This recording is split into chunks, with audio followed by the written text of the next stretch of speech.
Welcome to episode 812 of Apartment Hacker. This is Mike Burney of Apartment Hacker. It's my mission to tease out human potential in the multifamily space.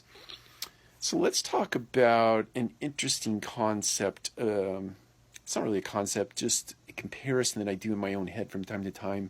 Relational versus transactional. And this brings to mind a topic that I've talked about many times over on Apartment Hacker, and I've written about on the blog at apartmenthacker.com.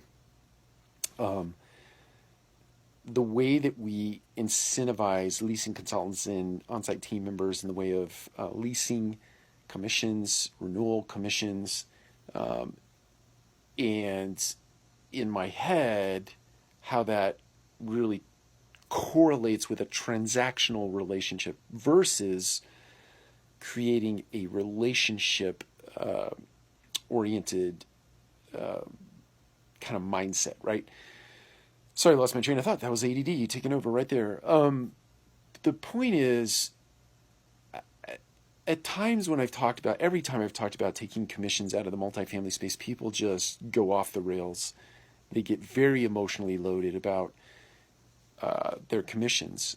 And to the extent that I think it really hijacks the logic in what I've suggested in the past, if I take a leasing consultant's current pay rate today, and I look at the last 2 years trailing of their commission earnings, and I take those commission earnings and I divide them by 2080. I come up with an hourly rate that would apply to that particular dollar amount, and I add that back to their base rate, meaning I give them a raise, $1, $2, $3, whatever that number is. Understanding that bonuses and commissions are taxed differently than regular wages, meaning I not only give them an increase of the real dollar amount they've earned over the last couple of years, but I also juice their income because the taxes are less on that than they are on bonuses and commissions. People lose their minds. And I say that respectfully. You lose your mind and you get off the rails and you don't see, in my head, the forest for the trees because you think earning bonuses and commissions are like a big part of your paycheck. You budget off of that, even though it's arbitrary and it's ever shifting and ever up and down, versus what I'm suggesting to you in the flat rate of pay that you can predict consistently.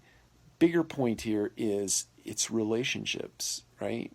You take out bonuses and commissions and the race for creating inventory so that you can lease more apartments, so that you can turn more units, so that you can renew more, so that you can earn more money on that side of the equation, versus just make what you're going to make and understand that your potential to earn more money comes in the way of increased responsibility and promotion versus another transaction, right? So you take that off the table, you put money to rest, you earn a good wage, and you just go about serving people with your heart instead of your mind, right? Instead of calculating what you're going to make on this transaction, you just serve the person that's in front of you, not thinking about the dollars and cents that you're going to make because you closed a deal.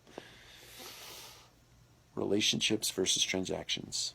I'm on a mission to take transactions, bonuses, and commissions out of the equation in the multifamily space before I get out for good. I want to do it gracefully, but I'm on a mission to get them out because I believe in relationships. Take care. We'll talk to you again soon.